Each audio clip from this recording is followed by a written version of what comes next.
Quisiera darle la bienvenida a todos a esta sesión que se va a concentrar en las perspectivas de la economía mexicana. Tenemos la fortuna de contar con el señor Schettino. Mis disculpas, él nos va a ayudar con esta. Es un experto conocido y un líder de opinión en temas de política y economía mexicana. Está dedicado al análisis de la realidad, sobre todo la realidad mexicana, desde un punto de vista multidisciplinario, sociopolítico y económico. Es profesor en la División de Humanidades y Ciencias Sociales en el Instituto Monterrey, en el Instituto Tecnológico de Monterrey, en la Campus Ciudad de México. Ha sido director de la investigación en ese mismo instituto y coordinador de planeación en el gobierno de la Ciudad de México.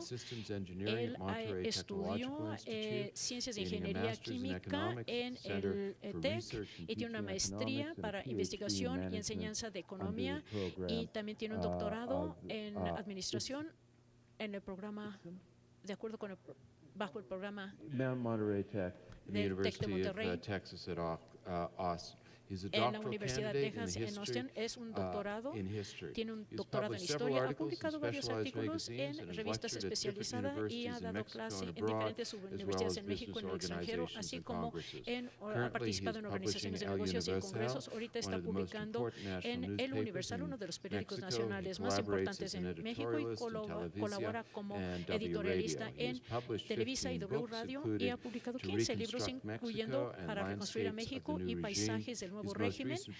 Su libro más reciente son 100 años de confusión, México en el siglo XXI. Por favor, demos la bienvenida a este distinguido panelista. Muchas gracias, muy buenos días. Yo, para equilibrar, voy a hablar en español, así que ahora los que no entienden español recibirán el apoyo de nuestras intérpretes, a las cuales les agradezco y las haré sufrir utilizando el español más complicado posible. Voy a hablar acerca de lo que está pasando en México y quiero empezar pues lamentando mucho la muerte de Alonso Lujambio, que falleció en la madrugada. Es una tragedia personal, pero además es una desgracia porque somos muy pocos liberales en México y eso de que se nos estén muriendo es una desgracia. Pero bueno, pues ni modo, así es esto. Voy a platicar sobre lo que ocurre en México en materia de economía y algunas otras cosas que tienen que ver con la competitividad hacia adelante. Y empiezo por aquí, porque siempre se nos olvida utilizar datos para construir nuestras ideas, y el discurso acerca de los BRIC en los últimos 10 años nos ha ido convenciendo a los mexicanos de que somos un país relativamente inadecuado comparado con Brasil, Rusia, India o China. Y conviene siempre regresar a los números para confirmar esta información. Lo que ven en la pantalla es el ingreso por habitante en dólares comparables, en dólares de paridad de poder adquisitivo. México es la raya negra y las otras rayitas son Brasil, Rusia, India y China. El único de estos países con un ingreso por habitante comparable al de México es Rusia. Y esto, bueno, en gran medida debido a que su ingreso proviene de petróleo y gas natural en gran cantidad, que están vendiendo hoy muy caro a los países europeos. Pero fuera de eso, el resto de los países BRIC tienen un ingreso muy inferior al de México. Brasil tiene un ingreso 30% inferior al nuestro per cápita. China tiene la mitad y la India tiene una cuarta parte. Entonces, para todos aquellos que consideran que India, China o Brasil pueden ser potencias económicas, mi opinión es que eso es imposible. Si México no lo es con el ingreso que tiene, pues ni Rusia, ni Brasil, ni India, ni China lo van a hacer. Esto, evidentemente, en el caso de China, cuando uno multiplica por 1.300 millones la cantidad que sea, pues parece grande. Sin embargo, en realidad, el nivel de vida que pueden tener estas personas es relativamente bajo, y otra vez mucho más bajo que el que podemos tener en México. México es una de las economías más importantes del mundo, y en buena medida esto se debe a la relación que tenemos con Estados Unidos. Estos son los principales socios de Estados Unidos, medidos como el porcentaje que tienen de las importaciones totales de ese país. Los dos principales socios a inicios de los 90 eran Canadá y Japón, que fueron reduciendo su participación y la fuimos incrementando México y China. México a una velocidad mucho mayor que la de China. De hecho, duplicamos nuestra participación del mercado estadounidense en los 10 años de la década de los 90. Este es el efecto del Tratado de Libre Comercio, un efecto muy significativo.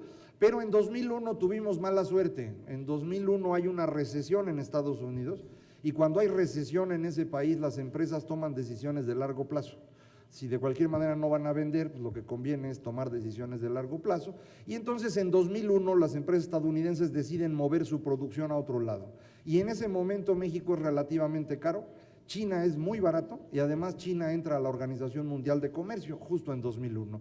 Y entonces los estadounidenses deciden mover su producción a China, no solo la que tenían en Estados Unidos, incluso la que ya había en México. Y a partir de 2001 China tiene un brinco monumental en materia de ventas en Estados Unidos y eso es lo que impide que México siga creciendo y nos mantiene estancados en términos del mercado estadounidense durante la década anterior. Eso ocurrió en la recesión de 2001, como les comentaba. En la recesión actual la situación es al revés. Estamos ahora con una China que es mucho más cara, con problemas financieros y políticos, y México es otra vez atractivo y esto se está revirtiendo de manera muy significativa. Y esto es bien importante porque México y Estados Unidos se mueven juntos. Lo que ven en la imagen, la raya azul es la industria estadounidense, la raya roja es la economía mexicana, y como pueden ver se mueven igualitos. Mucha gente piensa que México es dependiente de Estados Unidos, la gráfica muestra que no es así, lo que somos es exactamente lo mismo. México y Estados Unidos son la misma economía, es una economía de Norteamérica dividida en dos cachos, uno aquí y otro en Estados Unidos. El de allá es más grande, pero eso no significa que el de acá no sea importante y vamos a estar juntos el resto de nuestras vidas. No importa que varios en México odien a los estadounidenses ni que algunos estadounidenses odien a los mexicanos, vamos a seguir juntos. Si lo quieren imaginar es como un matrimonio. ¿Esto por qué es importante? Porque en los próximos años Estados Unidos va a ser la economía más relevante del mundo, va a tener un crecimiento muy importante y México va a cosechar buena parte de ese crecimiento si somos capaces de resolver algunos de los problemas que se mencionaron hace un momento por Michael Walker y que yo voy a mencionar también en un momento más. Este es el precio internacional del petróleo. Y este es el precio del gas natural en Estados Unidos y como pueden ver se mueven igualitos hasta 2008 y vean lo que ocurre de 2008 en adelante. Este es el precio del gas natural. Esta es la revolución energética del siglo XXI y me parece que no la estamos entendiendo por completo y por eso me gusta traerla a colación. Existe una cosa que se llama gas de lutitas, para los intérpretes shale oil o shale gas, perdone usted. El gas de lutitas se llama así porque esta piedra está ya 5 kilómetros abajo, la lutita, y está llena de gas. Eso se sabía hace muchísimo tiempo, pero nadie sabía cómo sacar el gas. Un tejano ocioso dedicó 40 años de su vida a tratar de sacar gas de la piedra con una idea que tenía inyectando agua a presión. Imaginen la presión, estamos hablando de 5 kilómetros de profundidad. Lo logró en 2006, romper la piedra para sacar gas y se asocia con una empresa también tejana de perforación horizontal. Hoy ya no necesita uno hacer pozos verticales, una vez entrando a la tierra los puede uno mover en la dirección que quiera. La combinación de fractura hidráulica y perforación horizontal ha permitido extraer gas de lutitas, lo cual significa que hay gas natural disponible para el consumo humano por una cantidad equivalente a los próximos 300 años.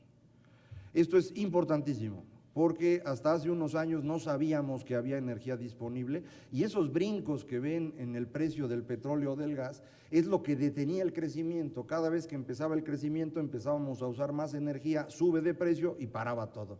Bueno, esto no va a pasar en el futuro previsible, vamos a tener gas natural, reitero, por 300 años y energía barata y abundante significa crecimiento económico. Ahí no hay remedio, por más ganas que uno tenga de no crecer, no hay manera, esto significa crecimiento. Pero no solo es energía abundante y barata, es energía limpia. Esto que ven aquí es la producción de electricidad en Estados Unidos dependiendo de la fuente energética que utiliza. La electricidad no es energía en sí misma, es una forma de transmitir energía de un lugar a otro. Entonces se produce la electricidad con alguna de estas cosas, de arriba hacia abajo es carbón, la línea azul gas natural y la línea roja petróleo. Vean al final de la gráfica la caída brutal que tiene el carbón y el incremento que tiene el gas natural. En 4 años hay un incremento de 10 puntos en el consumo de gas natural, que es exactamente lo que cae el carbón. Esto es una extraordinaria noticia, porque el carbón es extraordinariamente contaminante, mientras que el gas natural no lo es. Para todos aquellos que creen que vamos a poder generar energía sin contaminar, eso no va a pasar en el tiempo que les queda a ustedes de vida. No importa cuánto tiempo sea ese, no va a pasar. Y lo van a ver más claro en esta gráfica. Este es el consumo total de energía en el mundo, dependiendo de la fuente que utilizamos, de abajo hacia arriba, es petróleo, gas, carbón, la moradita es energía nuclear, la azul es energía hidráulica pues, y la microrrayita que casi no se ve, esta microrrayita que está aquí, esas son las energías alternativas. Es decir, para todos aquellos que están esperando que los paneles solares, el biodiesel o los molinitos generen energía, no lo esperen, no va a ocurrir. Es decir, como negocio es negocio, si ustedes invierten en eso, las tasas de crecimiento de este negocio son muy importantes. Como inversión es una buena idea. Como sustituto de la producción de energía para el ser humano, eso no va a pasar. Lo que vamos a seguir consumiendo los próximos 50 años van a ser combustibles fósiles. Y dado que vamos a consumir combustibles fósiles, lo que tenemos que hacer es consumir aquel que produzca la menor cantidad de contaminación posible, y ese es el gas natural. Entonces, la noticia de que tenemos gas disponible no solo es buena en términos económicos, es buena en términos ambientales. Reitero, si en algún momento lográramos producir energía de otro lado, pues sería extraordinario, pero no lo van a ver de veras en el tiempo que les queda de vida. Estas son las reservas de petróleo en Norteamérica. La raya verde es México, la azul Estados Unidos, la roja Canadá y la moradita de abajo es Brasil, que no es Norteamérica, nada más lo puse para que sientan feo porque al final es más que México, ¿no? Esa es la única razón por la que está.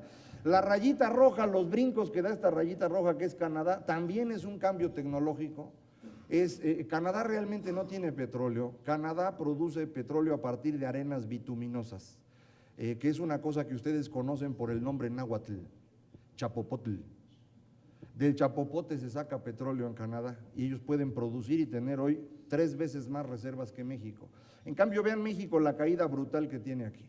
Esta caída de reservas de 1997 ocurre por lo siguiente: Pemex necesitó pedir prestado dinero en Estados Unidos y la Securities and Exchange Commission le obligó a usar una metodología decente para calcular cuántas reservas tenía y resultó que las reservas eran estas, lo cual quiere decir que estas de acá nunca existieron, fueron mentira. Como prácticamente todo lo que ocurrió en México antes de 1997 no era cierto. Era información ficticia producida por el gobierno que nosotros no teníamos posibilidad de enfrentar con otra fuente de información. Hoy sí tenemos, es uno de los grandes avances que México ha logrado en los últimos 15 años, porque como bien decían hace un momento, algo que no se puede medir, no se puede corregir, no se puede mejorar, y si las mediciones que teníamos en México eran falsas, bueno, pues no había manera de hacer nada. Entonces este es un paso muy significativo de México. Esta es la producción y consumo de petróleo y gas natural en México. La raya azul es producción, la raya roja es consumo, el petróleo es la grafiquita que ustedes ven de su lado izquierdo. Vean el brinco que damos aquí azul, este es el descubrimiento de Cantarell, que es lo que nos convirtió en un país petrolero. Y en la caída aquí al final es que Cantarell ya se acabó, entonces ya no hay petróleo. La raya roja no incluye importaciones de gasolina y diésel, si las incluyo estamos aquí, más o menos. Ota, qué buen pulso traigo. En cambio, en gas natural somos deficitarios desde hace 20 años. ¿Por qué no hay petróleo ni gas natural en México? Por una única razón, somos tontos. Esa es la única razón. Es decir, petróleo sí hay y gas también. Hay petróleo en el Golfo de México, en aguas profundas, y hay gas de lutitas en México, abajo de Chihuahua, Nuevo León y Coahuila, por una cantidad que se estima en alrededor de 1 siglo de consumo de los mexicanos. El problema es que no lo podemos sacar, porque si bien en el Golfo hay petróleo, Pemex no sabe sacar petróleo de aguas profundas. Acaban de decir hace unos días que descubrieron petróleo y demás. Eso es una mentira que están utilizando para evitar cualquier intento de reforma energética. Aviso con tiempo para que no se espanten después. Y el gas que tenemos en el norte del país no lo podemos sacar porque no tenemos la tecnología, y la tecnología está lejísimos, está hasta Texas. Pero Texas es muy lejos, porque no es nada más atravesar el río. Texas está a 200 años de distancia, ¿no? Ese es nuestro problema. Y eso es lo que nos impide desarrollar esta área que va a ser fundamental para el futuro cercano. Estas son las exportaciones de China, Brasil y México en 2 momentos del tiempo, 1995 y 2010, dependiendo del nivel tecnológico que tienen. De abajo hacia arriba, los que están hasta abajo son los que no tienen ninguna tecnología, la rojita es tecnología baja, tecnología media, y el de hasta arriba alta tecnología. Vean China, en 1995 la mitad de las exportaciones de China eran chinos baratos, pura porquería. Hoy, 2010, lo que venden, casi la mitad es alta tecnología. Esto es lo que ha hecho China. Esto es lo mismo que hizo Japón en los años 70 y Corea en los años 80, es el que yo llamo el modo asiático de producción versión siglo XXI, es este. Es decir, lo que hacen es exportar utilizando salarios bajos, y el dinero que reciben lo utilizan para moverse tecnológicamente y poder vender alta tecnología. Eso han hecho ellos. ¿Cómo es México? Bueno, vean México, en 1995 más de la mitad de nuestras exportaciones ya eran de tecnología media. En 2010 es igual. Es decir, nuestro problema es este. Si México tiene un potencial de comercio exterior muy grande, yo me quedé muy sorprendido con la gráfica que vi hace un momento. De todas las que se mostraron, la única que tengo dudas es la de comercio exterior, y creo que hay una deficiencia en esa medición, pero no importa. Vean esto, no hemos podido movernos hacia la tecnología, pero como siempre digo en las pláticas, cada vez que se sientan mal por ser mexicanos, acuérdense, siempre hay otras opciones disponibles. Ahí está Brasil. Brasil en 2010 todavía no llega al nivel tecnológico que México tenía en 1995. Es decir, para todos aquellos que siguen preocupados en México porque Brasil es una potencia, no es una potencia. Brasil es un país muy grande y va a ser más grande que México en el largo plazo, sin lugar a dudas, pero en este momento económicamente es menos capaz que México. Tienen un ingreso por habitante 30% inferior, como decía, y un nivel de desarrollo tecnológico que pues está rezagado 20 años contra México. Esa es la razón por la cual durante este año tuvieron que cerrar su frontera a la importación de autos mexicanos. No pueden competir con nosotros. Entonces, que no haya duda, no solo le ganamos a Brasil en las Olimpiadas, también en cuestión económica. Es bien importante esto. Estamos viviendo un momento de transformación en el mundo extraordinariamente importante. No nos damos cuenta de ello. Cuando un cambio tecnológico afecta a toda la economía al mismo tiempo, en lugar de que inmediatamente tenga uno beneficios, lo que ocurre es lo contrario. Un cambio tecnológico que afecta a toda la economía al mismo tiempo produce una reducción en la productividad, una ampliación en la diferencia de ingreso entre pobres y ricos y una traslación de la producción. Después de que este cambio tecnológico es asimilado por la economía, un proceso que puede tardar entre 40 y 60 años, empieza el gran crecimiento. Esto es exactamente lo que ocurrió en el siglo XVIII, a inicios del XIX, a inicios del siglo XX y está ocurriendo hoy. Ese periodo de ajuste, de asimilación de la nueva tecnología acaba de terminar, estamos justo terminando eso, y entonces el crecimiento económico que yo espero que ocurra en algún momento próximo, por los próximos 30 años, va a ser el más grande que ha registrado la historia de la humanidad. Y ese es precisamente el momento para el que uno tiene que estar preparado, es la parte que luego es muy difícil de entender. La tecnología es la que determina el valor agregado, no hay otra cosa, todo lo demás es pura imaginación. No hay problema con cambio climático, sí existe el cambio climático, pero no va a pasar nada grave, no se van a acabar los osos polares, ni las focas, ni nada por el estilo. El problema importante es que el que no tenga tecnología va a ser de segunda. Y entonces es importante hablar de México. Déjenme utilizar esta gráfica muy extraña, pero que me gustó. Las rayas roja y azul son el porcentaje de no pobres en México, medido en este eje de aquí, y ahí van creciendo. Y la raya verde mide el número de personas que viven en cada vivienda, medido en el eje de acá. Y estoy teniendo datos desde los años 40 hasta la fecha. Y se ven claramente 3 etapas, 1, 2, 3, que hasta les puse nombre. La primera se llama Los hijos de Sánchez.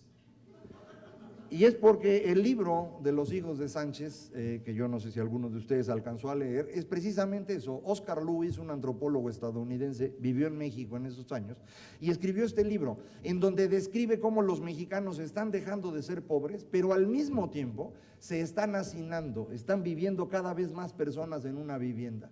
Y esto genera unas tensiones intrafamiliares tales que la gente vive peor a pesar de ser menos pobre.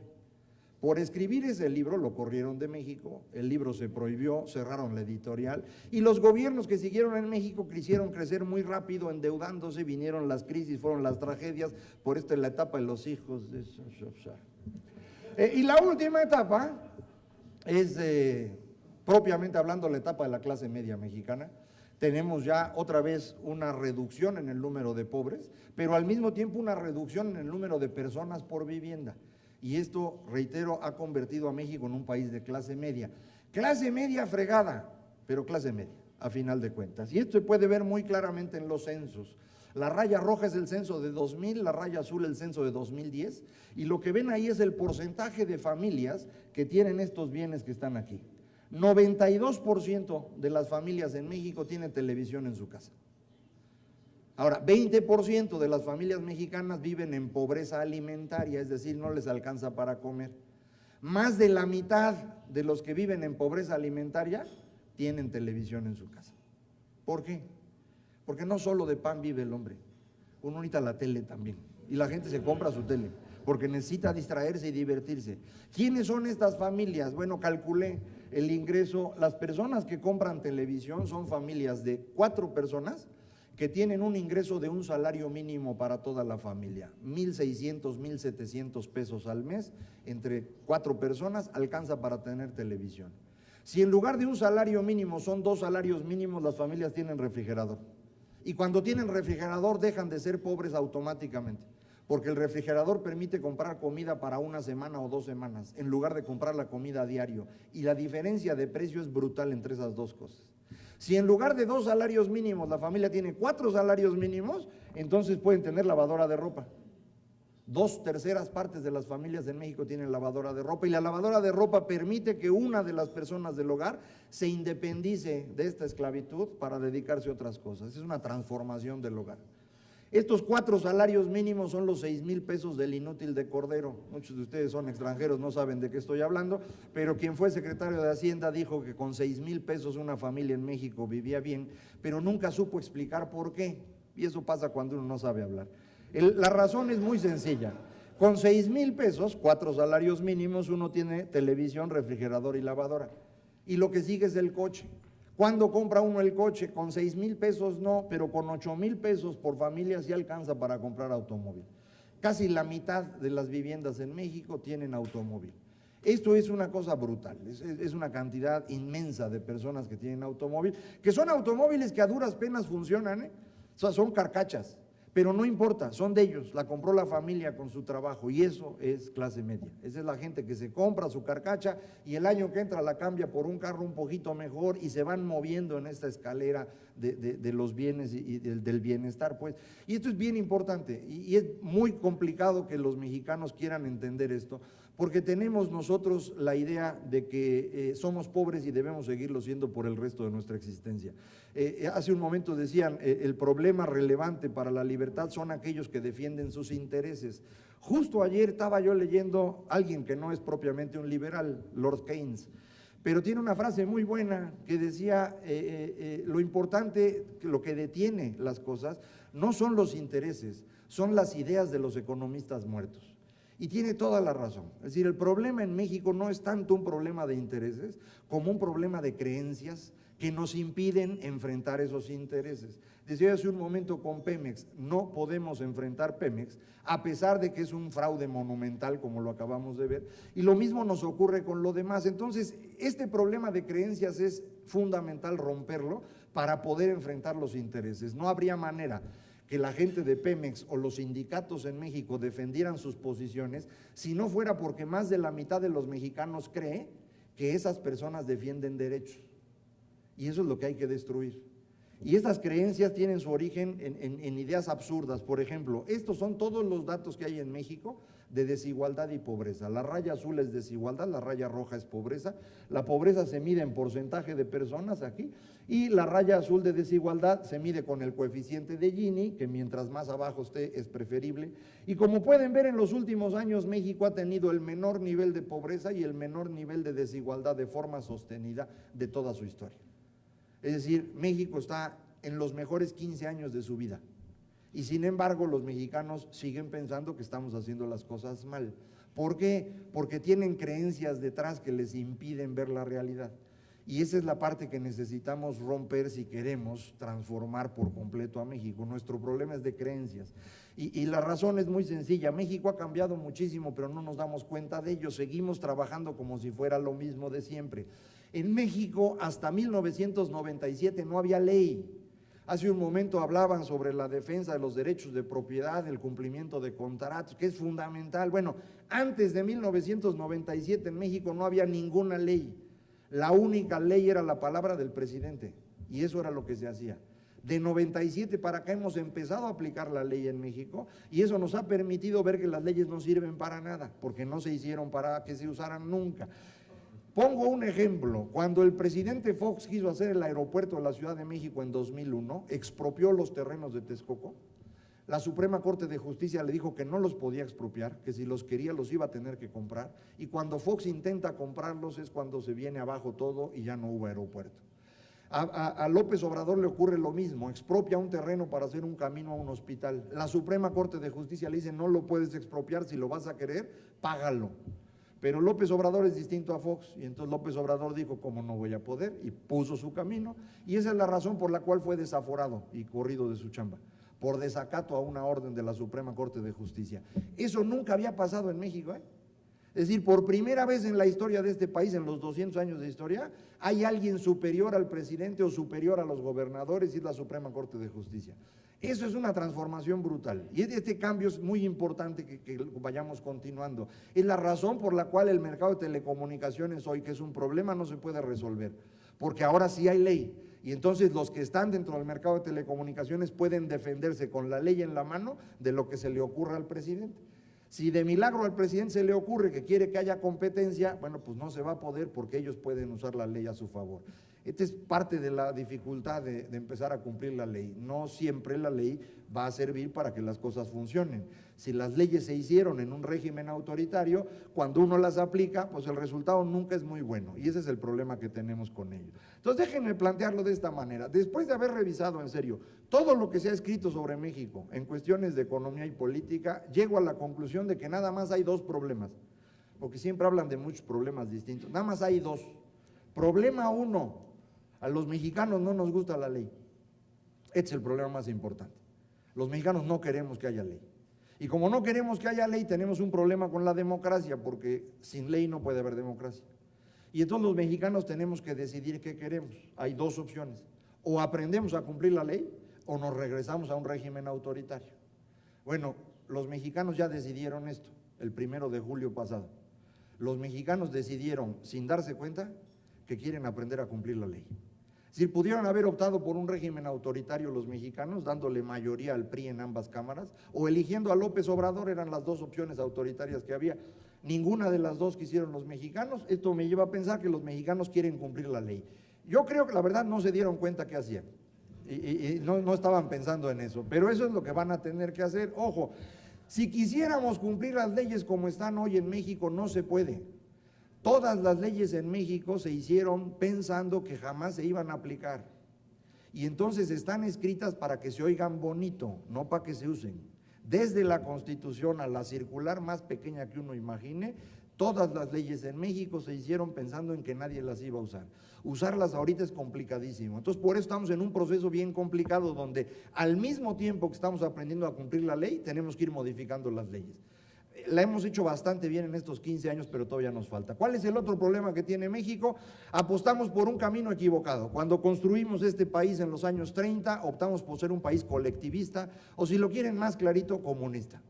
Es decir, Lázaro Cárdenas construye el país más comunista posible, dados los 3,000 kilómetros de frontera con Estados Unidos. ¿Por qué hizo eso? Porque en 1935 no era tan mala idea. En 1935 no estaba tan claro si el capitalismo funcionaba, y las dos opciones disponibles, el fascismo y el comunismo, se veían igual de feas, y Lázaro optó por el comunismo porque era el que le gustaba, y hacia allá movió todo lo que pudo, y eso fue lo que construimos en México en aquel entonces, como muchos países lo hicieron en otras partes del mundo. Todos fracasaron igual, porque esto no sirve para nada, eso ya estamos absolutamente convencidos el día de hoy, y esa es la razón por la cual debíamos haber cambiado ya esto. Esto es nuestro problema, pero todo nuestro sistema de creencias, tradiciones y costumbres de los mexicanos está hecho alrededor de esto. Es decir, Pemex no se puede hacer eficiente porque Pemex representa la Revolución Mexicana y la Revolución Mexicana representa a México, y eso impide cualquier decisión al respecto. Los sindicatos son México, y eso nos impide enfrentarlos adecuadamente. Entonces, para poder romper esta red de intereses que limitan la libertad económica, el primer paso, en mi opinión, es romper estas creencias de los mexicanos. Porque de estas creencias es de donde obtiene 15 millones de votos López Obrador y de donde obtiene la mitad de los votos el PRI corporativo. Entonces, la mitad de los mexicanos cree que la Revolución Mexicana fue algo bueno y cree que deberíamos mantenernos en la lógica de Lázaro Cárdenas. Mientras la mitad de los mexicanos crea eso, no hay manera que este país sea exitoso. Entonces necesitamos lograr que esto se transforme, y esto no es un asunto sencillo. Si seguimos por el camino que nos dejó Lázaro Cárdenas, no hay más remedio que vivir en la miseria, eso no hay forma de evitarlo. ¿Por qué México no ha cambiado? El cambio debió haber sido en 1982, cuando se hunde definitivamente el modelo de la revolución, pero teníamos petróleo de sobra, entonces no hubo necesidad de decidir, pospusimos la decisión. Entre 90 y 93, Carlos Salinas de Gortari intenta modificar la economía, pero manteniendo la política fija. La fricción entre las dos cosas mató a Colosio, se acabó el experimento. Y en 97 se derrumba el régimen y desde entonces traemos un sistema disfuncional. Es decir, tenemos un sistema de leyes que no sirven, que su única función es mantener creencias que no nos ayudan a crecer, y esto es lo que nos ha mantenido sufriendo los últimos 15 años, a pesar, reitero, de que estamos viviendo en los mejores 15 años de la historia de México. ¿Qué sigue a continuación? Bueno, para mí está más o menos claro, va a haber una época de gran crecimiento económico en el mundo, gracias a la transformación tecnológica de las tecnologías de información y comunicaciones iniciadas hace 50 años y por ejemplo, a los avances que esto ha significado en materia de revolución energética. Este gran crecimiento va a ser guiado nuevamente por Estados Unidos, yo ahí no veo ninguna duda al respecto, es el país más competitivo del mundo, a pesar de las cosas extrañas que hacen, van a seguir siendo el país más competitivo los próximos 50 años, y reitero, cualquier horizonte de planeación superior a 50 años es absurdo, nadie va a estar. Si esto está ocurriendo, México entonces tiene grandes oportunidades para ser exitoso, y estas grandes oportunidades lo único que requieren es que tomemos unas pocas decisiones en la línea de lo que se ha comentado hasta ahorita, ir reduciendo los obstáculos a la libertad económica, lo cual implica, en mi opinión, no solo atacar los intereses, sino específicamente atacar las creencias que son las que nos están deteniendo a los mexicanos. Muchas gracias a todos.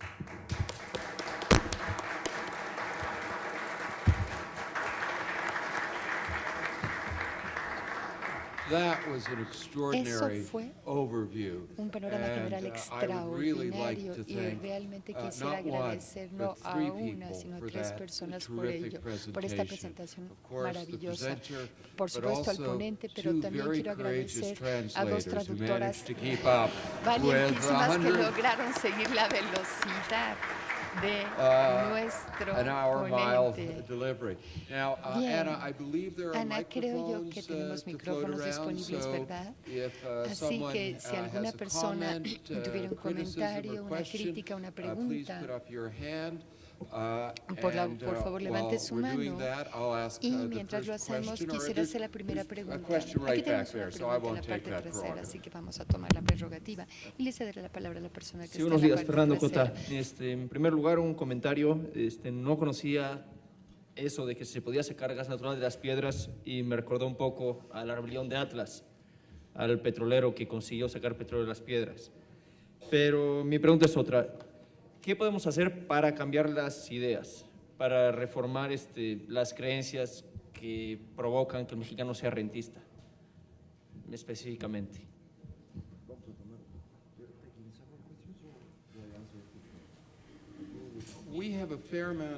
Tenemos tiempo, así que ¿por qué una por una? O sea, rápidamente, pero una por una, porque tenemos el tiempo suficiente. El problema más serio que tiene uno con los seres humanos es que los seres humanos piensen. Eso es lo más complicado. Es decir, lograrlo es muy difícil, pero pues ese es exactamente lo que hay que intentar. Cuando uno enfrenta las creencias es muy complicado porque esto lleva a un fenómeno psicológico que se conoce como disonancia cognitiva. Cuando la realidad no coincide con la idea que yo tenía de ella, Lo que hago es cambiar mi actitud frente a la realidad. El primero en describir la disonancia cognitiva fue Esopo, con la fábula de la zorra y las uvas, ¿no? Y ese es exactamente el problema con nosotros. Los mexicanos creen que la Revolución Mexicana fue una brillante idea. No hay ninguna evidencia que pueda defender eso. En el libro de 100 años de confusión, yo probé por todos los medios posibles que el siglo XX fue un fracaso absoluto para México y ese fracaso se debió al régimen de la Revolución. Pero contra las creencias no hay evidencia que pueda vencer. Porque cuando uno muestra la evidencia, lo que hace la persona, en lugar de corregir su forma de pensar, es cambiar su actitud frente a la realidad. Y ese cambio de actitud es volverse agresivo y volverse tratar de inventar una forma distinta de interpretar el mundo. Y esto es precisamente lo que ha hecho pues la izquierda en México en general, por eso se fueron transformando en la cosa extraña que son hoy, se fueron alejando de la lógica para entrar en una visión del mundo prácticamente que solo ellos tienen y que es muy absurda, pero no va a haber manera de que usted los convenza de eso. Entonces es un trabajo que va a costar mucho tiempo. ¿Usted era de Acción Nacional, dijo? ¿Quién preguntó? ¿Tú preguntaste? ¿Y por qué estaba lloviendo para allá si tú preguntaste allá? Ah, es que allá había alguien. En Acción Nacional pusieron esa frase de arranque, es una brega de eternidades. Pues sí, educar a los seres humanos es algo que tarda muchísimo tiempo y no hay remedio, hay que seguirle, es lo único que se puede uno hacer. Y aguantar porque se enojan con uno. Yo ahora traigo 2 o 3 personas que me quieren quemar, pero me voy a defender. Marcela. Primero que todo, lo felicito por la excelente presentación. Gracias. Mi nombre es Marcela Prieto y yo soy de Colombia. Yo quisiera preguntarle sobre el papel que jugaría o quiere jugar México en la región, principalmente uniendo todos los países que tienen su frontera, digamos, frente al Pacífico, incluyendo pues no solamente México, Mesoamérica, sino Colombia, Perú y Chile. ¿Y cuál es ese liderazgo un poco visto como una, digamos, contraposición al poder que tiene Brasil o que pretende tener Brasil sobre la región? Sí, fíjese que es un asunto bien complicado. Los 2 países grandes de América Latina son Brasil y México, Brasil mucho más grande que nosotros, y a veces para los sudamericanos México no es un país tan atractivo. Es decir, todos nos decimos hermanos latinoamericanos, pero la verdad es que no lo creemos. Muchos sudamericanos no nos quieren a nosotros porque estamos demasiado cerca de Estados Unidos. Y ahora hemos tenido este movimiento en 2 direcciones ideológicas. En el caso extremo Venezuela, la versión civilizada es Brasil. Y del otro lado, pues hay muy poquitos países. Yo creo que nada más son Colombia y Chile, la verdad. No estoy seguro que Perú realmente se vaya a mover en esa dirección. Y yo no sé si realmente quisieran ellos que México trabajara en conjunto. Yo creo que si ellos quieren, México estaría absolutamente dispuesto. Aquí el asunto es que no sabemos ni siquiera qué va a hacer México en los próximos años. El señor presidente electo, que acaba de ir de visita por allá, no sabemos qué piensa. Hay mucha gente incluso que cree que no piensa. Yo no estoy seguro, lo que sí sé es que no sé qué piensa, porque nunca ha sido transparente al respecto. Muchos dentro del PRI quieren que México sea más moderno y están dispuestos a ir ampliando las libertades, pero muchos dentro del PRI quieren que México regrese a ese México de la Revolución. Dependiendo de en qué dirección quede esto, vamos a ver si podemos pues ayudar en algo o acercarnos hacia allá, y ojalá y Colombia y Chile realmente pues quisieran colaborar con México. Yo creo que sería una cosa maravillosa. Sobre todo porque, pues sí, de alguna manera hay que contrapesar a Brasil. Dicen que no, pero Brasil y México no se quieren. Y en Brasil la gente, pues que se dedica a las relaciones exteriores, estudia eso antes que cualquier otra cosa, ¿no? Cómo acabar con México en el plazo más breve posible. Entonces, si pudiéramos contrapesarlo sería extraordinario y ojalá haya forma de trabajar juntos. Ahora tenemos una lista de 4 oradores que quieren hacer preguntas aquí, Mike Walker y después aquí. Y creo que probablemente eso consumirá el tiempo que tenemos ya para preguntas. En este futuro promisorio, ¿qué tanto puede meter problemas o meter el pie el presidente Obama que parece que quiere ser un Estado mucho más poderoso, mucho más grande. ¿Qué tanto puede influir para que Estados Unidos detenga este crecimiento que se debe venir? Yo sí soy de Acción Nacional. Sí, es el que había visto, perdón. Pues sí, el señor Obama, en mi opinión, sí es un personaje peligroso. Coincido con el artículo que escribió Luis Rubio hace un par de semanas, que también lo puso al pie de la hoguera, comparando al presidente Obama con el presidente Luis Echeverría de México, que indudablemente ha sido el peor presidente que hemos tenido.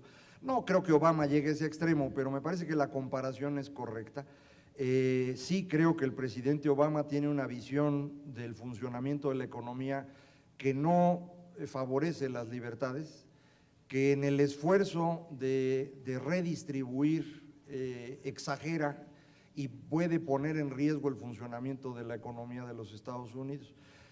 Tiene a su favor a la mayor cantidad de personas que se dedican a la opinión pública, ¿no? Los periodistas estadounidenses suelen ser lo que ellos llaman liberales, que en realidad es exactamente lo contrario. Y entonces va a ser complicado. Romney tampoco parece ser un candidato excepcional, entonces va a estar complicado. Y sí, Obama es un personaje peligroso en términos de libertad económica, en mi opinión. Juan Carlos Hidalgo, del Cato Institute. Un comentario y una pregunta. El comentario primero es, sí, efectivamente, para ser un poco de abogado del diablo, si nosotros vemos a los BRICS y los comparamos con México, partiendo del PIB per cápita, efectivamente, pero bueno, México empieza desde una base más alta.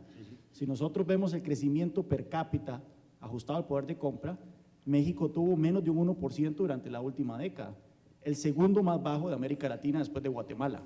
Sí. Entonces, depende cómo sean los números, así depende de lo que tan rosy es el escenario. Ahora, lo otro es el tema de la pobreza. Sí. ¿Cuántos pobres hay en México? Esa es la pregunta que tengo, porque uno ve por todas partes diferentes criterios, uno oye el 50%, aquí estoy viendo un artículo de Luis Pasos que habla del 45%, que es 45% es una estadística escandalosa todavía para un país como México, pero ahí vi que usted puso 20%, entonces, ¿cuál es el criterio y por qué hay tanta divergencia en ese punto? Sí, primero lo de los BRIC, efectivamente en términos de crecimiento no hay duda. Los países BRIC, Brasil, Rusia, India y China, crecieron durante la última década más que cualquier otro país grande. Hay algunos países chiquitos como Botswana que crecieron más rápido que ellos, pero de países grandes, de los que uno sabe dónde están en el mapa, esos son los que más crecieron. México prácticamente no crece y la razón es la gráfica que veíamos en términos del mercado estadounidense. El gran crecimiento de China impide a México crecer, algo que no va a ocurrir en esta década, está ocurriendo exactamente lo contrario y por eso creo que esta década va a ser muy buena para México. En términos de pobreza hay un problema gravísimo y es que nadie sabe qué es la pobreza. Es bien fácil decir pobreza e imaginar pobreza, pero a la hora de tratar de definirla operativamente es como muy complicado. Entonces, en México hay una definición de pobreza, que es la que se usa, que tiene 3 niveles: pobreza alimentaria, pobreza de capacidades y pobreza patrimonial. Se define como pobreza alimentaria las personas que no pueden tener un ingreso suficiente para comprar una canasta de bienes que sea definido como la básica para que coman. Hay que aclarar que esa canasta no es básica en absoluto, es una canasta bastante buena. Por ejemplo, para el campo incluye 105 gramos de carne por persona al día y en las ciudades 115 gramos de carne al día. Eso no lo comen muchísimas personas que no consideraríamos pobres bajo ningún concepto. Es decir, como cualquier definición tiene sus defectos. Bueno, con esa definición de pobreza alimentaria, que es la que yo creo que debemos usar para pobreza, son el 20% al que yo me refería. Si usamos pobreza de capacidades, que significa un poco más de ingreso, que sí les permite comer, pero no les permite tener educación suficiente, es una medida bastante rara esta, entonces tenemos un nivel más alto, estamos en el orden de 35 o 36% ahí, y si nos vamos hasta el nivel más grande, que es la que se llama pobreza patrimonial, podemos llegar a 52%. Hay otras formas de medición de pobreza que acaba de hacer el Coneval, que se llama multidimensional, no nada más por ingreso, sino por ciertos satisfactores que debería uno tener: educación, salud, vivienda, servicios en la vivienda, seguridad social e ingreso, pues. De todo eso, en donde México está peor es en seguridad social. 2/3 partes de los mexicanos no tienen seguridad social y esto es lo que hace la pobreza más grande y esa es precisamente la razón por la cual el señor Peña Nieto, el presidente electo, el único proyecto que yo le he escuchado con claridad es ese: un sistema universal de seguridad social que nos permitiría reducir esta pobreza muy rápidamente. Entonces, esa es la razón de los números diversos. Yo creo que el 20% es la medida correcta, pero cuando quiere uno decir que a México le va mal, se puede uno ir al 52% de pobreza alimentaria, o en el caso extremo inventar una medida distinta como mi cuate Volvinic, que dice que 80% de los mexicanos son pobres. Pues, él vive de eso, ¿no? Nosotros, de hecho, estamos ahorita ya sin tiempo para preguntas y respuestas, así que nada más voy a limitar las preguntas a las dos personas en la lista, Mike Walker y Amanda, si recuerdo correctamente tu nombre. Sí, Mike, primero tú, por favor, después Amanda, y de ahí ya tenemos que hacer el descanso para café. Profesor Escatino, disfruté muchísimo su presentación y ha servido como un recordatorio maravilloso de cuánto progreso se ha logrado en su país y cuán agradecidos debemos estar todos con el liderazgo que lo ha producido. Tengo un par de comentarios, uno de los cuales se relaciona con su comentario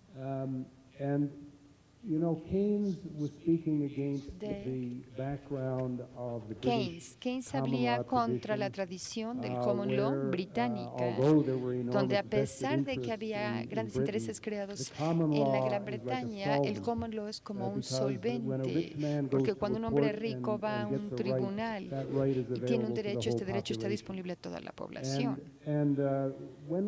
Cuando nosotros empezamos precisamente este proyecto, nosotros involucramos a Douglas North en nuestro primer programa y él nos recordó en aquel momento que el mundo realmente está dividido en términos de cuáles son las oportunidades para poder avanzar en los países del common law y los países del derecho romano. Los países del common law han tenido mayor éxito por la razón misma de que el desarrollo del derecho per se es un tipo de proceso de mercado competitivo en donde, a pesar de que bajo el derecho romano las cosas no son así.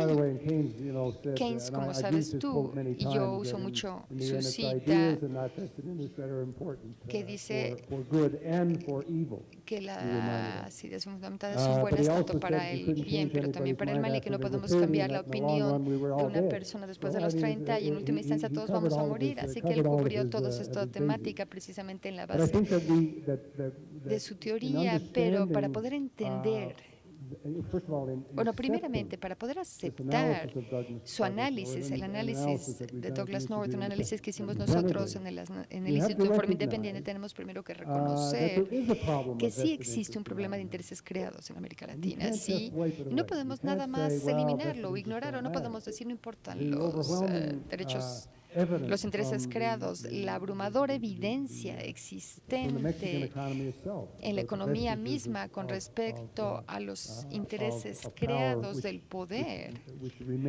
que permanecen a pesar del desarrollo del libre comercio, creo que son un testimonio de ello. Y esto es algo que todos tenemos que analizar para ver cómo lo vamos a manejar, y todo se reduce a un elemento de liderazgo en el gobierno mismo que parecería no haber sido posible hasta ahora. Usted hizo una comparación. Usted eliminó otro elemento de la mesa con su comparación de Brasil y México, y usted dijo, bueno, Brasil tiene un ingreso per cápita más alto, pero son productores de petróleo. Bueno, la verdad es que la capacidad petrolera de México es mucho mayor que la de Brasil, si yo entiendo en términos geológicos, claro, excepto por lo que está en petróleo de las plataformas marinas. Y lo mismo sucede en el caso de México. No es que ustedes no tengan o no vayan ustedes a tener muchos recursos para nada. Ustedes son un país muy rico en recursos, no únicamente en términos de petróleo, sino también son un país rico en minerales. El problema no está ahí. Cuando hablamos de la comparación de México con Brasil, Brasil de hecho ha cambiado la forma en la cual hace las cosas, ¿sí? Y México necesita cambiar su actitud hacia los recursos y debe cambiar a los intereses creados. En este caso, la Asociación de Petróleos de México de hecho está deteniendo Con el ejemplo que yo les di, por ejemplo, de libertades económicas, están deteniendo el avance, el progreso, están deteniendo el progreso. ¿Por qué? Porque alguien va a perder un ingreso si de alguna manera se cambia el modelo. Así que me encantó su presentación, pero no me gustó la idea de que nosotros podemos de alguna manera no darle la fuerza que tiene a los intereses creados, y nosotros tenemos una gran autocracia en América Latina. A menos de que la abordemos, no la vamos a eliminar. Nosotros tenemos un proceso cleptocrático depredador y no podemos decir que los intereses creados no son un problema que nada más se tiene que disolver cambiando las ideas o las creencias. Tiene que tener un liderazgo que elimine los intereses creados, además de la eliminación de las ideas. Es algo que yo, de lo cual soy muy apasionado, porque gran parte de mi vida he tratado de ayudar a la gente de aquí y nosotros nos topamos con ese problema de los intereses creados todo el tiempo. El único problema es que yo no dije eso. I didn't say that. That's the problem. Los intereses indudablemente son importantes. Mi argumento es, si no rompemos las creencias antes, los intereses no se van a poder romper. Y el caso de Pemex es el mejor ejemplo. La razón por la cual no podemos modificar Pemex no es tanto el poder del sindicato como el poder de la creencia de que Pemex es parte de México. Si no logramos que la gente piense distinto, va a ser difícil que los diputados tomen el riesgo de enfrentar a un sindicato sin tener el respaldo de la opinión pública. Y es a eso a lo que me refiero. Para romper los intereses es necesario enfrentar creencias previamente. Los últimos 15 años han sido muy importantes en la transformación de la forma de pensar de los mexicanos, pero es insuficiente.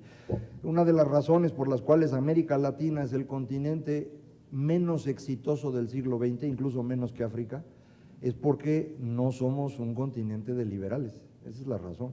Los liberales en América Latina son cosa excepcional y en cuanto se puede los queman. Eso ha sido siempre, no ha cambiado. Es bien difícil.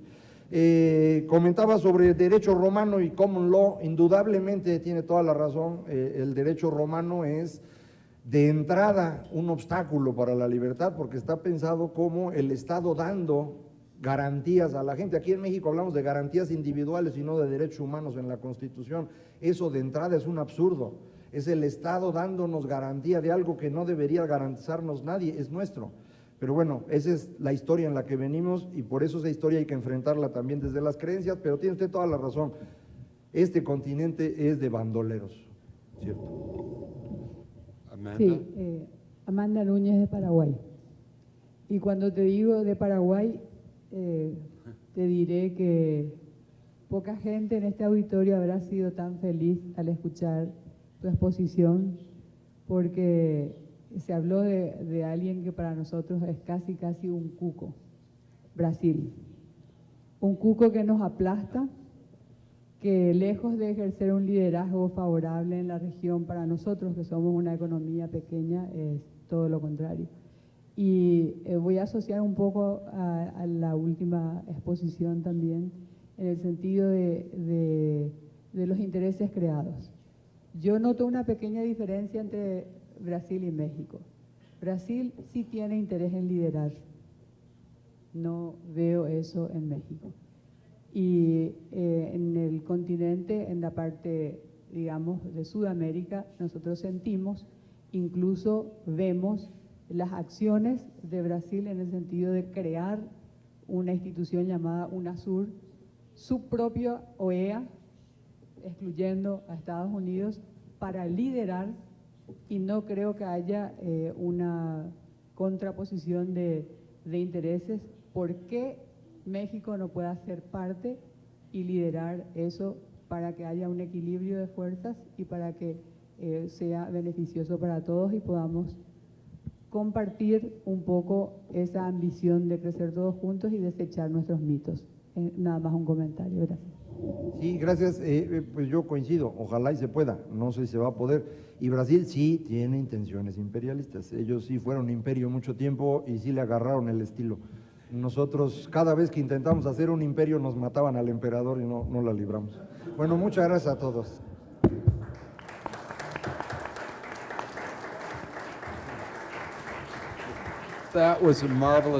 Esa fue una sesión maravillosa. Muchísimas gracias. Ahora tenemos tiempo para